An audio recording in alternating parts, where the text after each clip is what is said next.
Okay. I don't see Lou right now, and I know Abena, so I feel comfortable in introducing this amazing young woman with the work that she does in the community and her passion, working in organizations, that's her passion, and she can share more about that when she talks to us. So before Abena begins, I want to, what is she, oh, did she pop out again? Well, maybe at the end of the meeting, I will get to meet Samantha. But just want to say, Abena, thank you so much for taking time out of your busy schedule to join us and to share what you do in the community, your business. This is our business spotlight, where we focus on women-owned businesses and entrepreneurship, just to provide that platform for our Black sisters and other women of color that are doing things in our community. So thank you so much for being here. And so now the floor is yours. Thank you, Mary, so much for the invitation. I count it a real privilege to be able to share with you all. I've been a witness for a long time of the impact that the NAACP and the women of the NAACP have on our community. So it's an honor to be connected to you all and to be able to share. So for those of you who don't know me, I'm the kind of person that if people are not familiar with me personally, then they recognize me either from church or from in the community. So my name is Abena Sankofa Imhotep. And if I look down, it's because I make notes. I have plenty of notes here in front of me, so that's why I'm looking down. My name is Abena Sankofa Imhotep, and I run a business, and it's called Sankofa Literary Empowerment Group. So I'm just going to go step by step of what that is and what we do, and how we started. I'll start with that. So I am a voracious reader. If you can't tell, I love to read. And so one day I came across a poem, and I'm going to read it to you. And actually, I'm going to dedicate this poem to the women of the NAACP. It's a short one by a man named Hakeem Madhubati. And the poem is called Magnificent Tomorrows. So I ran across this poem, and it reads, "If Black women do not love, there is no love. If Black women do not love, harmony and sustaining humanity cease.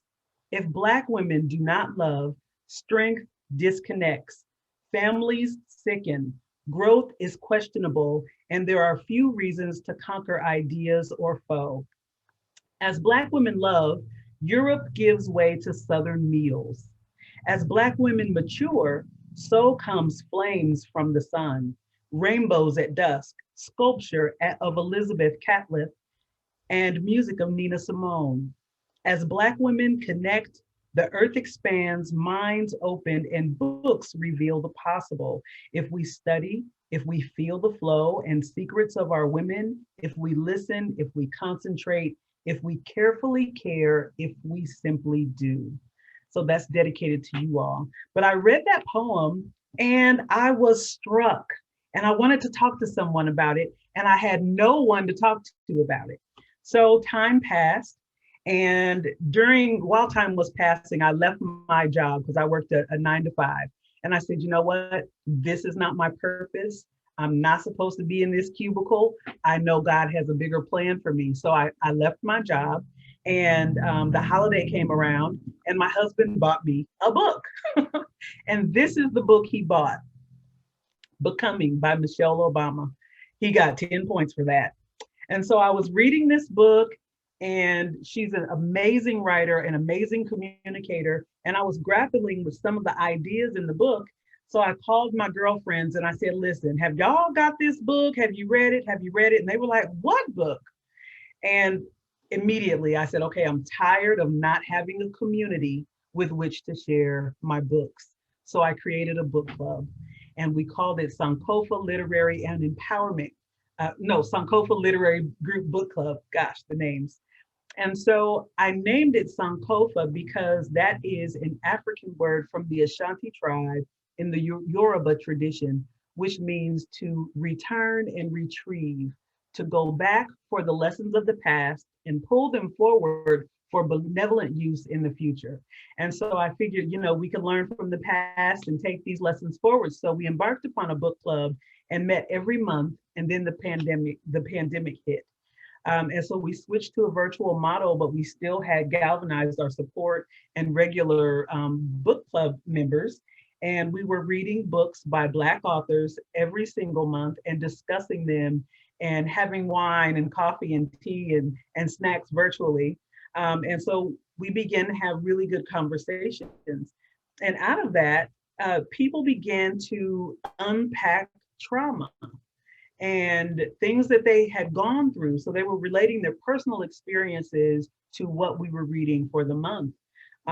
Problems that they had in their family or challenges that they were facing at their jobs or just internal struggles that they were going through. This was men and women.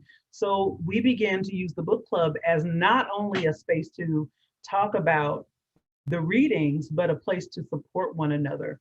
And so the mission grew, the book club grew, and we became Sankofa Literary and Empowerment Group.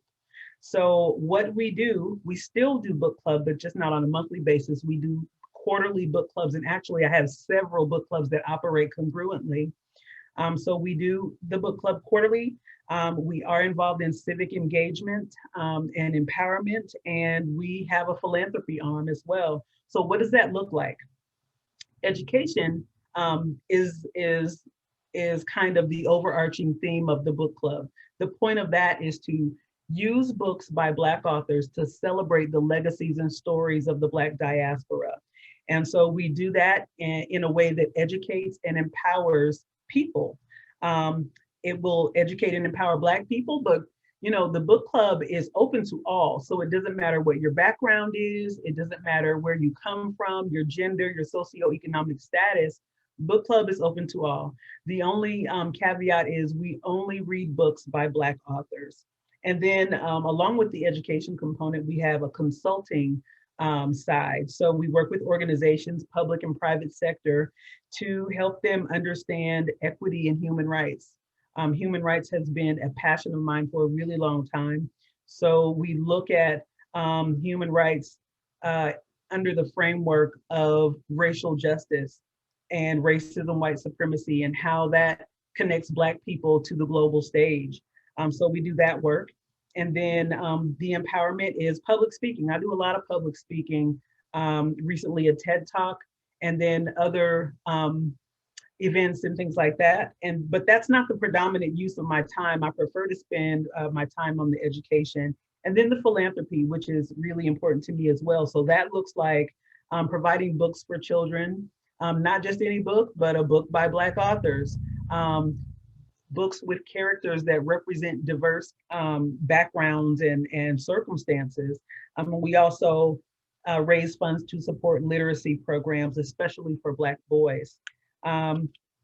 Mary, earlier you were talking about some of the endeavors that the WIN is going to get involved in that look at and how to support, efforts that seek to prevent voter suppression. And those are some things that we're interested in as well, because they're components of human rights, basic components of human rights, education, employment, housing, and healthcare. So we really look at voter suppression laws, education, especially here in Iowa. We know around the country right now, there are many laws floating around state legislatures like our HF 802 that are designed to really prevent history from being taught. We look at the decriminalization of cannabis, the legal system and all of those nuances that affect Black people in a disproportionate way. And then we also look at immigration, because a lot of the conversation around immigration can seem so distant from our own struggle. But I would challenge people, and I do on a regular basis, to think about immigration and how that's connected to the social struggles for Black people in America. If we can get an understanding of immigration and connect that to the immigration laws and connect that to the Black struggle, then we would have a case for an international conversation. So that's just something that I just threw that out there for y'all. But yeah, that's it. That's pretty much what we do. I know I gave you a lot, but and I knew I wouldn't take up a whole hour, but I will put my contact information in the chat. I know you guys already received that in an email, but if there are any questions, I'm happy to chat and answer any questions. And that's what I have for you. Okay, ladies, any questions? You know, there's so much overlap in terms of the work that we're doing. And it's because we all care about those same issues that, all of the issues that impact our family, our children, Black families, and Black families thriving. And it doesn't matter which organization or just individually, but working with an organization, it just gives you that capacity to do the work that we need to do. So just appreciate you and all that you're doing. So any questions, ladies? So when does your book club meet? We have a book club coming up actually at the last Tuesday in October, and I can't recall the date off the top of my head, but we're going to be back in person for the first time since last March, since March 2020. So we will be at the Slowdown Coffee Shop the last Tuesday in October. And where is that at? It's in the Highland Park, Oak Park neighborhood across from Chuck's Restaurant. And that is October 26th. Thank you, Victoria, thank you. So we'll be there and we'll be in person, socially distant and masked, because I do want to make sure that we're all being responsible and safe, because that is number one. So masks will be required. We'll have plenty of room for social distancing. And the book, I don't think the book's been announced yet. And I have a facilitator for that. It won't be me. So I will connect with the facilitator and we'll get the word out on what that book selection is. And so that will be on the website and it'll be on our Facebook page. So how do you select your books and your facilitators? Well, thank you. That's a great question. I recently decided to have multiple facilitators, because my time has been so thoroughly immersed in doing a lot of other things. So I have people who have been a part of the book club since the beginning, who are passionate about reading and know how to facilitate a conversation. So I've just tapped them and asked about their willingness to lead the discussions. And the very first facilitator will be Teresa Zilk. I don't know if all. Yeah, she's good. She's wonderful. And yeah, so she's going to be our facilitator in October. And then the books are selected. In the past, I would just choose a book myself, because we were just getting started and the book club members didn't mind it. But now what we do is we kind of have conversations back and forth. Who's reading what's piqued your interest, and then we'll have a vote. So it's interactive. Everybody's voice matters. Everybody's opinion counts. Even if we disagree, we respect the opinions. And what happens in book club stays in book club. So the time, I may have missed that. You may have given the time, but I didn't catch it. 6 to 8. Yeah, Teresa she is a great choice for a facilitator. She is a member of WIN, and I know she has that storytelling project, which really fits in with reading books and facilitating. And so is it all women, or do you have men that also participate? I have a surprising number of men who participate in my book club, and I think that's awesome. So often men have, there's stuff out there for them to do, but things that really are intellectual and non-judgmental, it's kind of limited for them out there. So I have probably 5 men of various backgrounds and races who participate in book club on a regular basis. And they bring such richness to the conversation. It's really incredible. How do the members obtain the book? That is, well, what I had done in the beginning was I was buying books for everyone, but then as we grew, that got to be really expensive. That's what you had a grant. So that's kind of how the philanthropy portion of the organization started is, okay, we need help buying these books. But now members are responsible for purchasing their own book, but we do have a sponsorship program. So if someone is having some financial hardship, then all they have to do is reach out via email and we will make sure that everyone has a book. Well, I know you mentioned that you were interested in like criminal justice, and I know there's a forum tomorrow, a virtual town hall forum tomorrow you may be interested in, where we're talking about police and criminal justice reform, and to talk about Back the Blue Act and the law that was passed that banned police restraints, and let's see, Representative Akeo and Police Chief Potts and Dean Walker, who is a member of our Legal Redress Committee, are responders. That's a part of that event tomorrow. So there will be good information about those two bills that will be presented, and intergenerational speakers. There's a student from East High School that's going to speak, and a parent. So, and you mentioned immigration, and in October, the immigration town hall is going to be on October 19th. So if you're interested, in that town hall. But anyway. I think that's so awesome to know that those conversations are happening.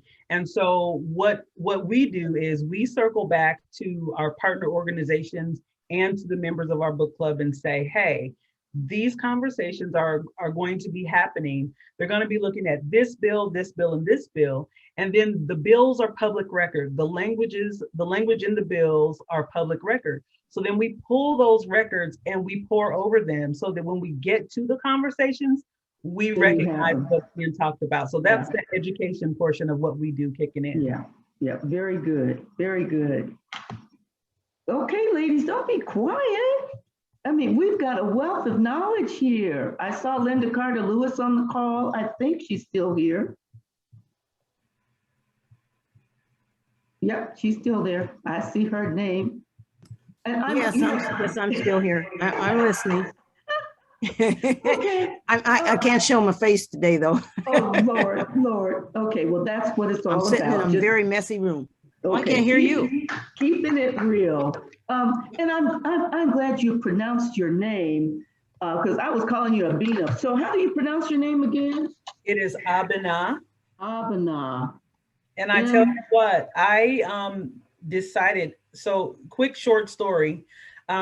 I was married prior, and when I got divorced, it was like the happiest moment of my life. And my mother, who is a staunch Southern Belle Christian woman, she was praying for me, and she said, oh, honey, the Lord is going to bless you with another husband someday. And I said, Mom, I don't want another husband. I'm going to take my time in life, and I'm going to do one of two things. I'm either going to get a boob job or I'm going to change my name. And then she told me that I was going to go to hell for saying that. So I decided I was serious about the name change part, and I've been pondering it for quite some time. And the reason being was I kind of went through a metamorphosis of identity. And this is something that I talk about with my partner organizations, is identity contingencies and who we really, really are. And for me personally, I decided that my name wasn't truly representative of who I am culturally, who I am in my lineage, and who I am as a human, a Black woman. And so I did research and decided I would change my name, but never did it. And so when my current husband and I decided to get married, we both changed our names. And so my name, Abena, it means Tuesday birth. It literally means that I was born on a Tuesday. Wow. Yeah. Awesome. I know that was a long way around that, but yeah. No, that's good. I was just wondering how and when it's great to have the meanings of the name, and if they they just bring much joy, you know, when you know what the name means, and you have a different feeling about that. So it just. And my mother doesn't, she said she doesn't say I'm going to hell anymore. So I'm just curious. That's a good thing. That's Hello. a good thing. Yeah, I'm just curious. What was your name, Abena? you know, just for you, Linda, I will give my name. I no longer acknowledge it, but my name was Farrakha. Oh, okay. Okay, I know. Okay. What? Yeah, Farrakha, because I've known you for a long time, and I didn't recognize you today. Yeah, hair, and a little As makeup. you, no, as you talked and were explaining that, and the more you talked, I said, I know her. Well, good to see you, and I'm so glad to hear how you're doing and what you're doing now. Just wonderful. Congratulations. Thank you so much. Okay, well, ladies, anything else? So Abena, we appreciate the time, and you have any other, you know, burning initiatives that we need to hear about, then, you know, reach out, and you're certainly welcome to return, and you're welcome to join us. It's only cost $10 to be a part of our group. And we meet once a month, every third Monday at 6 o'clock. And we have purposeful meetings. We started out with agendas, but, you know, because it was like about taking action and providing, like you're saying, education. And so we didn't need an agenda, but it's like a couple of things that we talk about and move and, you know, stay focused. So, you know, summarizing what we've talked about at the meeting so that, you know, the members know, and then just keep moving forward to do those things to support our family and children in the community. So, but thank you so much for being here, and you're free to go, and and you're free to stay too. So I can just wrap up with the members to see what if they have anything else that we need to talk about. Thank you very much.